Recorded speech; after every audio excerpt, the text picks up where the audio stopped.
Camera shy. No, that's okay. You can shut off your camera if you want. Welcome to Flat Out Elected.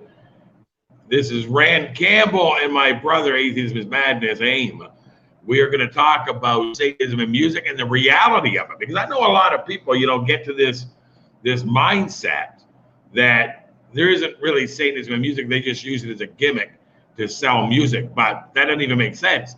Because if there are an estimated couple of billion Christians in the world, and there are a billion Muslims in the world, and there are a billion atheists in the world, and there are a billion other religious people in the world, how many actual Satanists does anybody know? I mean, really, if it wasn't for me being on YouTube, I probably would have never, ever known of any actual Satanists.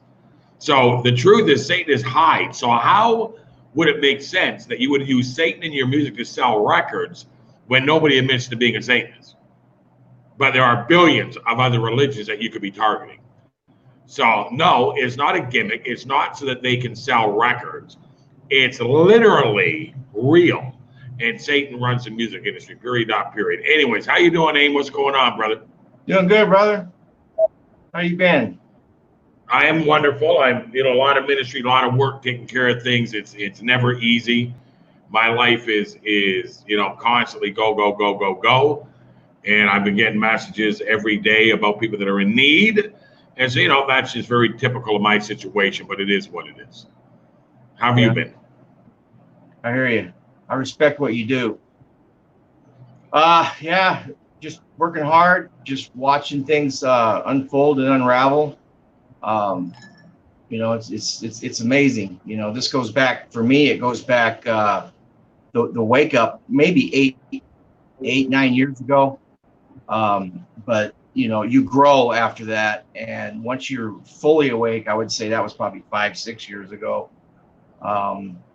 It's like the Bible says, even the elect might be fooled if that were possible. I don't think it's possible once you're fully awake. Well, no, but that's why it says that. If it were possible, even the elect would be deceived if possible.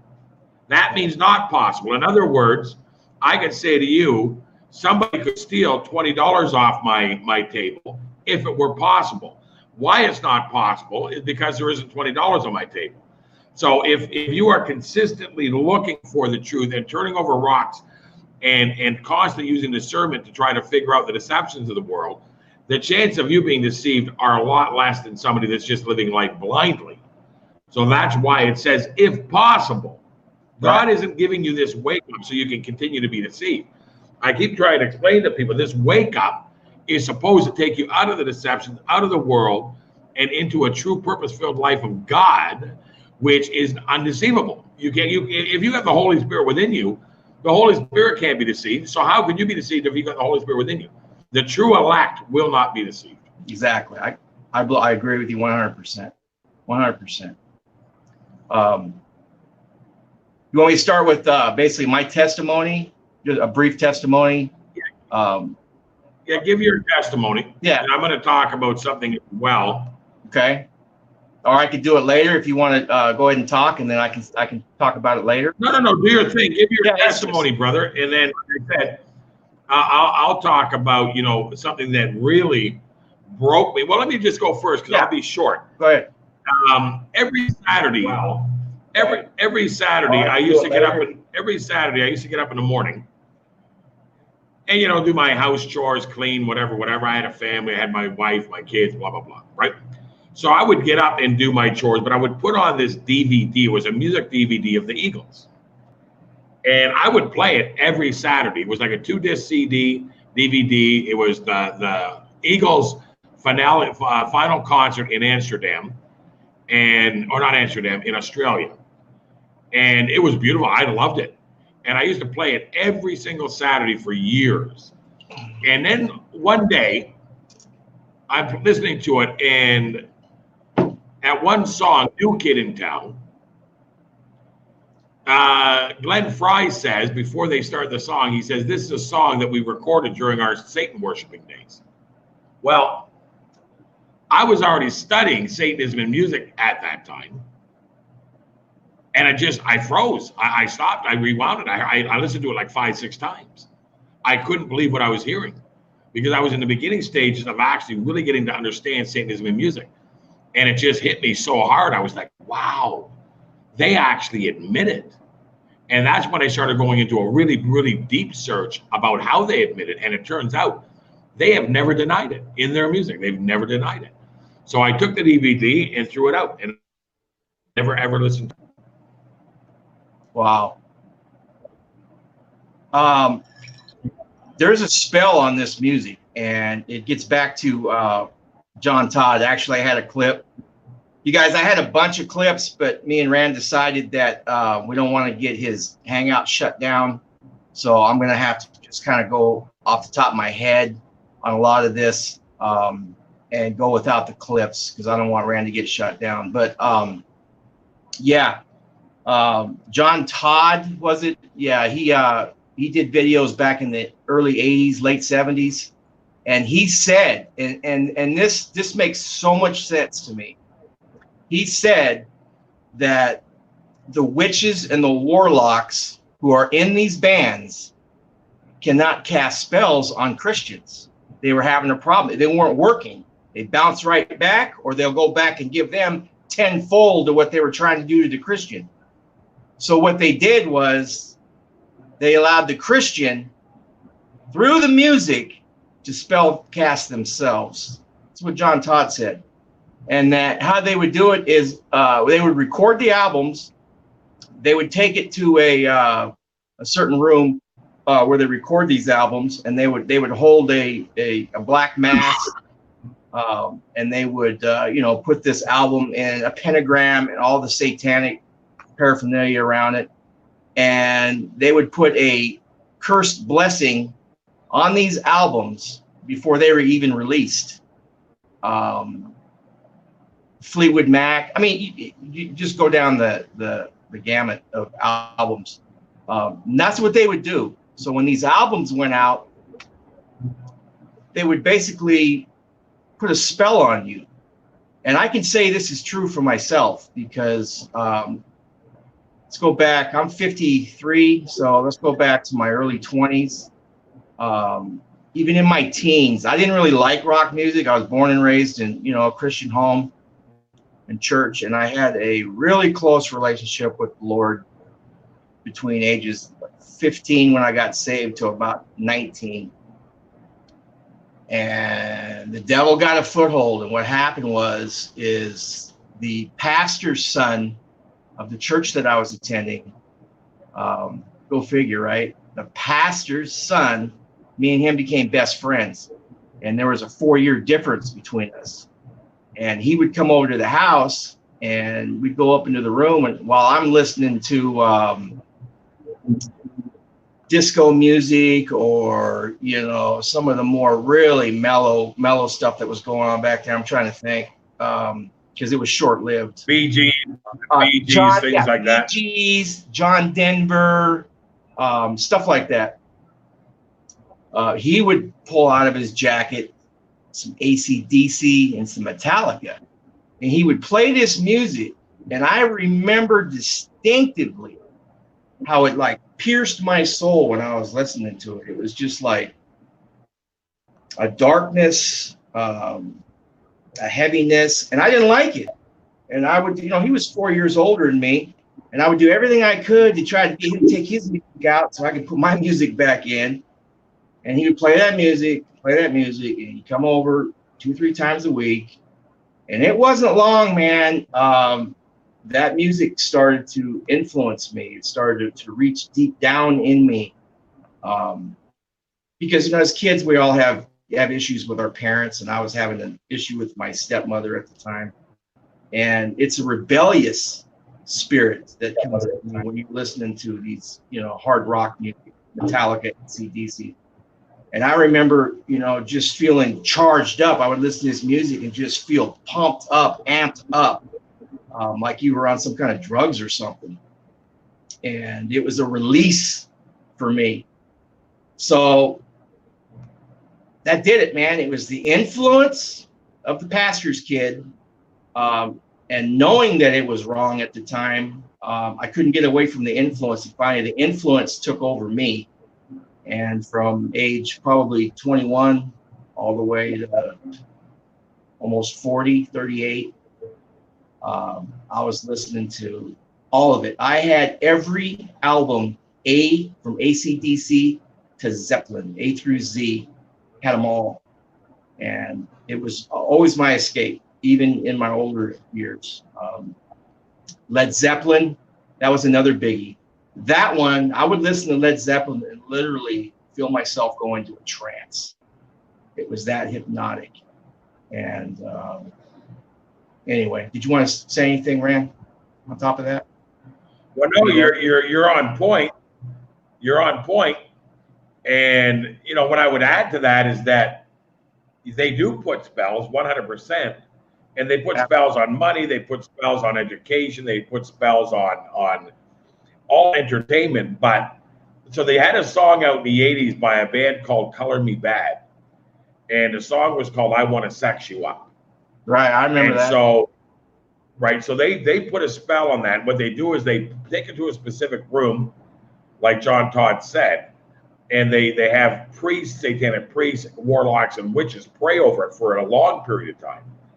And so that particular song, the prayer that they put on that song is that it would enhance people's desire to have out of marriage sex, out of wedlock sex. Well, that year that song came out, statistically, teenage pregnancies went up 80%.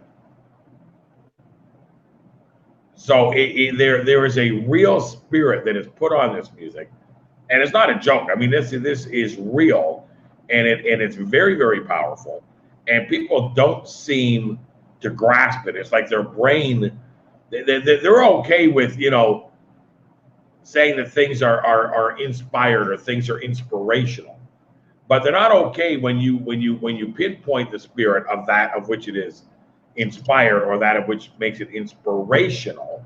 They're not okay when you say that it's demonic or that it's satanic, because then it gets very real and it becomes a much different thing, and people don't want to hear it. But if you listen to the music and you listen to the actual words, they're telling you that's what it is. Another time I was playing Scrabble with a buddy of mine, and we had music on in the background. Again, this is back in my earlier stages of getting into this Satanism and music. And I think it was a song by Hall & Oates. And the song said, it's going to take the devil to replace her. I guess if she's gone, oh, she's gone. It's going to take the devil to replace her. I had that clip. Yeah, you're right. Right? And so I said to my buddy, I was like, did you hear that? He goes, yeah. And we were both shocked. We were like, I'd never heard that in that song before, or at least it never resonated with me. But it's very, very true that the women in their lives of these musicians they're involved with satanic witches. That's a part of being in that industry. They can't be with anybody that is not involved in Satanism. It's all interbred, all interconnected, and it's generational. And so you see all of these musicians, it's pure Satanism. And any way they can deceive you, they're going to deceive you. So they, of course, Satan doesn't exist. Of course, that's a myth. Of course, that's a joke. Of course, ha ha ha. That's why they give him red horns and a tail and a pitchfork, so that you would never believe that he actually existed. They make it a joke. But Satan in his true form is absolutely beautiful, a beautiful creature. And you know, I've watched people that have had, you know, visions. And this woman said that she had a vision. She was in an auditorium at a school. An event was taking place, and sitting on the stage was Beyonce in this vision. And so she walked up to Beyonce and sat on the stage with her, just like, you know, like a regular stage in a gymnasium. And they were just talking. She said Beyonce was very normal in this conversation until Jay-Z appeared in the room. And Jay-Z, with a very cold glare, looked at her and told her, come on, we got to go. And she changed immediately. So wherever they went, this woman in the dream followed them into another great big auditorium where all of the movie stars, all of the celebrities, all of the musicians were. And they were all sitting there waiting for somebody to come up onto this stage in this room. and 4 men brought out on a throne Satan. And she said he was so beautiful and so good looking that in the dream she felt herself very drawn to him. It was a very powerful drawing that she had to him. And she ended up waking up out of the vision, but she knew that these people are drawn to him. Like, it's very, very deep, very powerful. That's why people are drawn to the music. That's why people are drawn to the Satanism in the music. They don't know why they're drawn to this music. They don't know what makes their foot tap, what gets them up to dance. They don't know what it is that makes them remember the lyrics to songs years later. It's because they're drawn to the architect of that music, and it's Satanism, period, not period. Satan was at the right hand of God. Satan was in charge of music. It was his wings that covered God. And yes, in fact, he is very powerful, and he uses what he knows to entrap people. And music would be one of the most important aspects of our indoctrination and of us having lesser magic put on us. It's not greater magic. Greater magic is when you receive demonic possession, when you are possessed, when you sell your soul like they are, like the deceivers are. But the lesser magic, they're able to put spells on you, and they do it very slick. It's not right in your face. It's done so slick. Satan is no dummy. Like, I hate when people say, "Oh, Satan's an idiot. Satan's a punk. I'll kick Satan in his face. He's been defeated." Well, if he's defeated, why are people still going to hell today? Why are people still obsessing over the things of the world? Why are people still blind? Why are people still not able to see the truth? He's very powerful, and if you think he isn't, then you don't know God, because God would never allow a weak being to be in the position he's in, where he has influenced this world. Period. It goes all the way back to Aleister Crowley. This man right here, I'm sure most people know who Aleister Crowley was. If not, you need to check out who he was, because he is the John the Baptist, I would say, of bringing in all the wickedness, short of the Nazis that were brought in under Operation Paperclip, with NASA, bringing in the occult into our government. Aleister Crowley is key in Hollywood Satanism and the music industry Satanism. Ozzy Osbourne, he sang a song. He was one of my favorites, Mr. Crowley. And you know what? The funny thing is, I would listen to that song over and over and over, Mr. Crowley, do-do-do, and had no clue who Mr. Crowley was. None. So it all goes back to Crowley and indoctrination, and Anton LaVey took that torch and started the Church of Satan, where Anton LaVey was nothing but a Crowleyan, and that's where he got a lot of his doctrine for his satanic beliefs, and when he wrote the Satanic Bible, it was through Crowley. But interesting enough, I had a clip, but I'll go ahead and just tell you about it. His deathbed confession. I got a clip of it. Not actually him, but people that were there say that on his deathbed, as he was passing, he kind of opened up his eyes and looked up and said, oh my, what have I done? And then he says, what have I done? This something, he says, something is wrong. Something is wrong after that, which means Satanists believe that, when they die, they're going to be lifted up, that Lucifer is going to, make them, important in the kingdom of hell, I guess. And it's supposed to be, a wonderful thing to pass on into eternity. With Lucifer, well, what I think happened is I think God let him see a glimpse of heaven, and then he realized, oh my, and he probably saw the king. He probably saw King Jesus on the throne, And when he said, "What have I done?" he realized then, which was too late, that he spent all of his life bringing in doctrines of demons, and he was the culprit. And it's sad, but that's the reality of it. But yeah, have you seen that clip, Rand? Oh yeah, yeah, I'm well aware of that. And the truth of the matter is this: is that how Satan has deceived the deceivers is they're under the belief that they're never going to die. Right. They're under the belief. They're under the belief that they live forever, and that's why. Watch now. That's why they do these fake deaths and take them underground. So they get to see that they've died in the world, like Kobe Bryant, like Elvis Presley, like Michael Jackson, like Prince, like all of them. So they're watching their death on TV, and Satan's going, look, see, they think you've died, but you're still alive. You're living forever. I didn't lie to you. You're still alive. Look, they think you're dead, but you're still alive. And so their deception gets even deeper, deeper, deeper. They actually think they never die. They think they're going to be gods in their own world. And you see how that correlates when they do these fake deaths and they put these people in these dumps, these deep underground military bases, or they take them to these islands, or they're watching how the world's responding to their death. And Satan's going, see, look, they think you've died, but I told you you're never going to die. Look, even though they believe you're dead, you're still alive. 1 second. I've got an orphanage calling me. 1 second. This might be an emergency. Give me 1 second.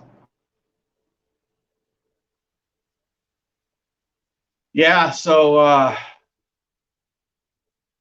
it all started so subtle. If you go back 40, 50 years, it all started out so subtle. My parents used to listen to Elvis Presley. Okay. Big fan. And I didn't know until just a few years ago by doing research, Elvis Presley was not a Christian. Okay. He was an occultist. And I had video clips I was going to show you guys of the band members giving some accounts that would just blow you away. In one account, they said they were driving from concert to concert, one town to another town, and they're driving down this road, and they had the sunroof open, and all of a sudden it started pouring rain, and they looked at Elvis, and Elvis says, "I got this," and he basically looked up and put his hands up in the air and went like this and parted the clouds. They said that the clouds actually parted, and on the right side and the left side and the front, as they're driving down the road, there was no rain, absolutely no rain, all the way till they got to the next town. But on each side of them and in the back, it was pouring rain. He literally stopped the rain from coming down over the vehicle. And the band members, in these clips, they're freaked out. You can tell that they're telling the truth. They're just like, this guy, he was magical. He had the magic. No. He was either at that point in time in the middle age in his career, either possessed or definitely oppressed. But yeah, I mean, Satan will give you these powers, and I believe the story, and it's actually quite amazing. So yeah, Elvis was a complete occultist. He read books on it. I sincerely apologize. I got to roll out. Hey, can you hear me, Abe? Yeah. You got to leave. Yeah, I got an emergency exactly as I expected. I've been getting called last hour just for about an hour or so. One of the children is sick, and so I have to arrange to get him to the clinic and to be able to take care of the medical expenses and everything. Okay. So I've got to go do that right now. You do the hangout, and I'll be right back as soon as I'm done, if possible. Hopefully, is there anybody in the hangout that can come join? Yeah, that can join Agave. Anybody? See if you can get someone that wants to come in with me, or we can just do it another time. No. We're going to continue. We're not going to let the enemy destroy us. See if someone wants to come in and join me. I'm not the best host, and it'd be better we just do another time. Because the way it's set up, I can't even look at the chat. Well, let me see. Okay, look. If anybody can do a PayPal, I got to run out. I got to go do medical expenses right now for this emergency. If it's in your ability, there's the PayPal. We need probably about $150. If it's possible, anybody can help. I'm going to leave the hangout until I get somebody else in the hangout. Where is Agave? Agave, I need you. Just a second. Let me get the link for the hangout. Invite. Clipboard. Get out of here. Okay, here is the hangout link. Anybody wants to come join Agave, please join him. Keep the hangout going. I'm going to go take care of this situation. Just a sec. Okay, there's the hangout link there. I put it in. StreamYard. Can you not pull up on your computer the hangout? AIM? Yeah, let me try to pull it up here. Where's Candace? Candace!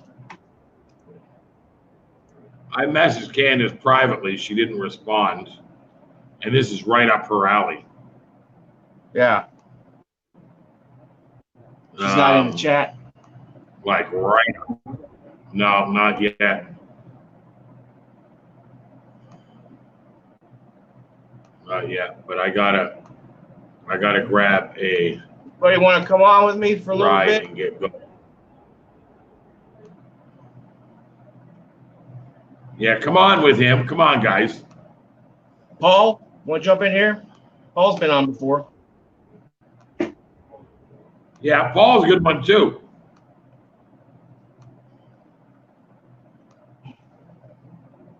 Henry. I'm trying to get this.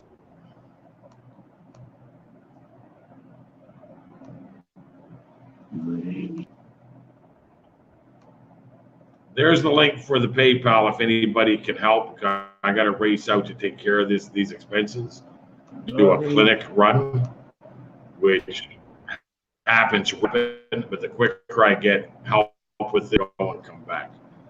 Yeah, Rand. If we can't, if nobody wants to come in with me, we'll just do this when you get back, or continue on another time. Where's AIM? I'm sorry. Where's Candace? Let me try to get Candace on the phone. I don't know. She's usually the first one in.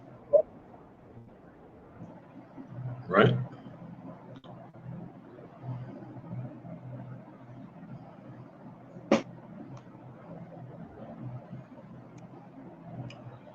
Yeah, she's not responding at all. Agave, 1969, you said I can relate to this topic. Come on in, brother. Let's talk.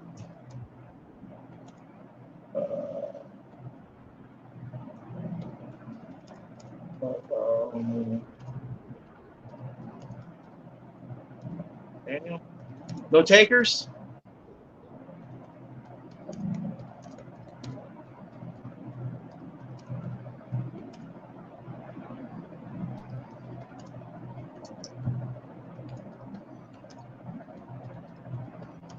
Just a second.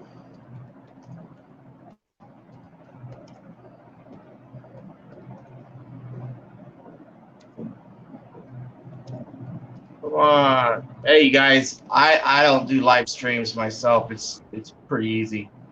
You don't even have to turn on your camera. Just come on with me, because I'm not going to be able to maintain this myself. I could if I was an expert like Rand. Oh, Agave's here. Agave's here. Okay. Praise God. Agave, are you there? Agave? Okay. I'm on your StreamYard. Do you hear me? Hello? Hang on. Hear me? Yeah. Can you hear me? I hear you good. Gabi, The StreamYard is bad. Yeah, hang on.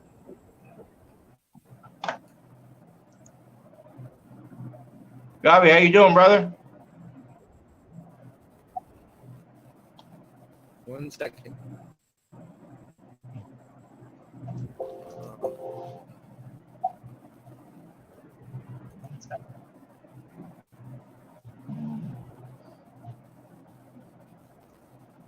My microphone- Okay, he was there. Is he still there?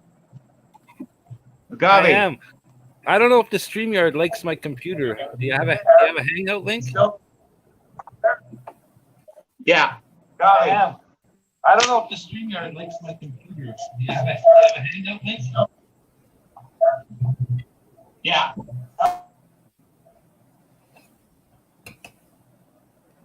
Shoot me a Hangout link, agave1969 at yahoo.ca. No, I can hear you just fine. Okay, we're on then?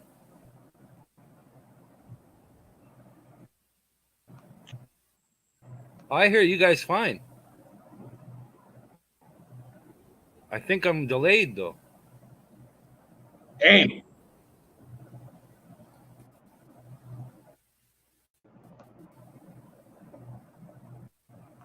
Okay, I got to run out. I got to run out right now. I got an emergency. I got to go.